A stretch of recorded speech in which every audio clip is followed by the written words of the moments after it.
BJP ने कितनी कृपा की आपको नंबर 1 बनाने में। जब ऊंची जात के लोग लगातार नीतीश जी के विरोध में थे तो चिराग जी के बदौलत 75 सीट आ गए। उनसे यह पूछिए ना कि जब लालू यादव जी चुनाव लड़े थे अकेला तो कभी बीजेपी कांग्रेस के बदौलत सरकार बनाए, निर्दलीय के बदौलत, फिर सीपीएम माले के बदौलत बनाए दूसरे बार, कभी अकेला सरकार नहीं बनी।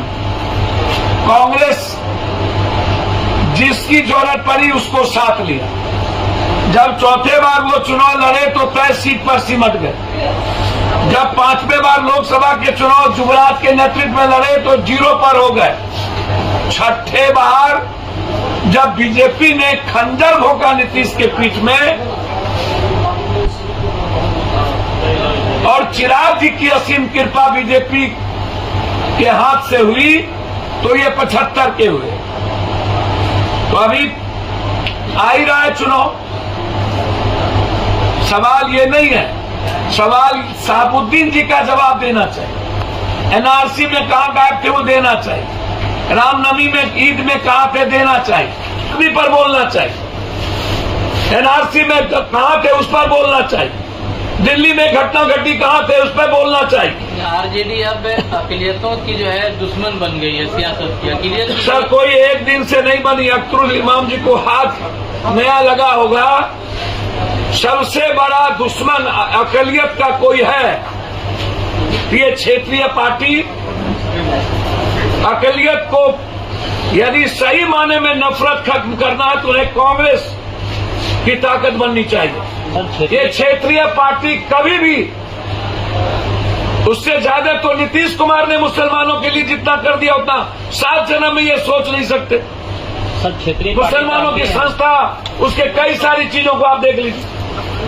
और सत्ता में रहने, बीजेपी के साथ रहने के बाद औकात नहीं हुई दंगा करने की आज तक और भर भर बोलने की। वो आप बीजेपी के मुख्यमंत्री उप मुख्यमंत्री हो गए, इस पूरे मामले पर अपने राय दें। सर मुझे एक बात नहीं पता, 40,000 करोड़ का बीएमसी चुनाव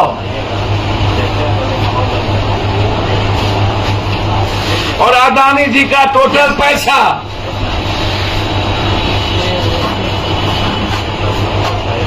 बीजेपी चाहेंगे तभी ना शिंदे पैदा होगा। तो बीजेपी जिस दिन चाहेंगे शिंदे पैदा हो जाए। बिहार बीजेपी में, आप बिहार में भी तो शिंदे होंगे। सर बीजेपी जिस दिन चाह लेंगे शिंदे पैदा हो जाए। बीजेपी ने चाहा 75 सीट दिलवा दिया। बीजेपी ने चाहा ईडी से नीतीश जी को डरवा दिया। बीजेपी ने चाहा तो अग्निवीर और अग्निपथ पर विपक्ष की भूमिका चुपचाप घर में सेक दिया, रोड पे नहीं आ सकते हो। बीजेपी जो चाहेगी बिहार का विपक्ष वही करेगा। सर सीएजी की रिपोर्ट आई है तो ज्यादा 1 नंबर।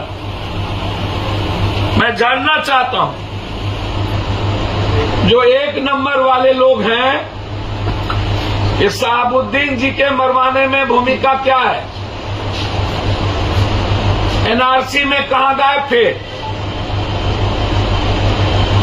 और बीजेपी के साथ आपका क्या समझौता है?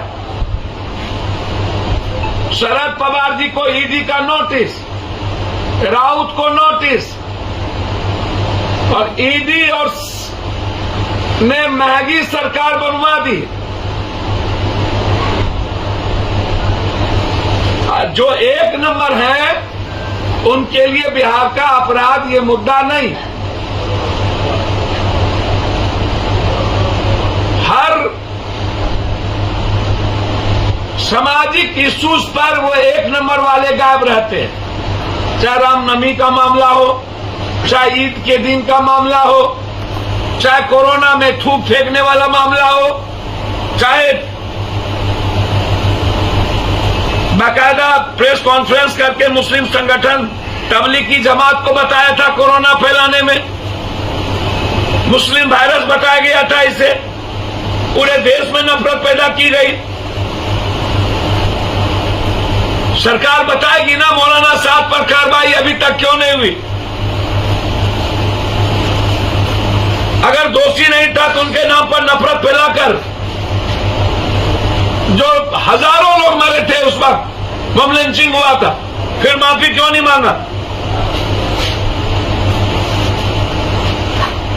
पॉलिटिक्स हो रही है कि देश का प्रधानमंत्री और विपक्ष का नेता ये लोग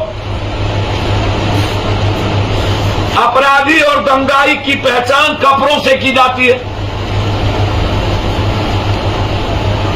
कौन है उस कपड़े में? उस पे नहीं, कपड़ों से ही नफरत पर आधारित है, चाहे वो एक तरफ जाति का नफरत हो, चाहे एक तरफ देश का नफरत हो। लगातार दिल्ली में घटना घटी, पत्रकार गिरफ्तार हुए, तब ट्वीट नहीं किया किसी ने, ना तो अरविंद केजरीवाल ना तो कोई। कांग्रेस को धन्यवाद देना चाहिए। देश का जघन्य अपराध पहली बार 12 घंटे के अंदर उस की गिरफ्तारी और 72 घंटे के अंदर चार्जशीट, और अब 1.5 महीने के अंदर स्पीडी ट्रायल करके फांसी की सजा सुनाने की घोषणा। लेकिन जो आज सुप्रीम कोर्ट ने कहा दिल्ली पुलिस को कि पूरे देश में नफरत का माहौल नुपुर के बयानों से बना और आज तक गिरफ्तारी नहीं हुई। जो घटना उदयपुर की है उसको अविलंब, इतना दिन नहीं, इस्लाम या किसी भी सनातन धर्म को मानने वाले उन्हें 48 घंटे के अंदर फांसी मिलनी चाहिए। पूरा देश इसके पक्ष में हो।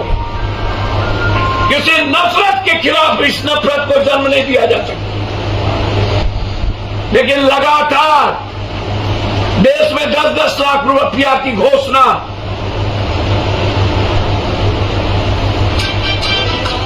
हम जानना चाहेंगे इस कंट्री के प्रधानमंत्री और गृह मंत्री से इस सर्वोच्च न्यायालय पर क्या कहना।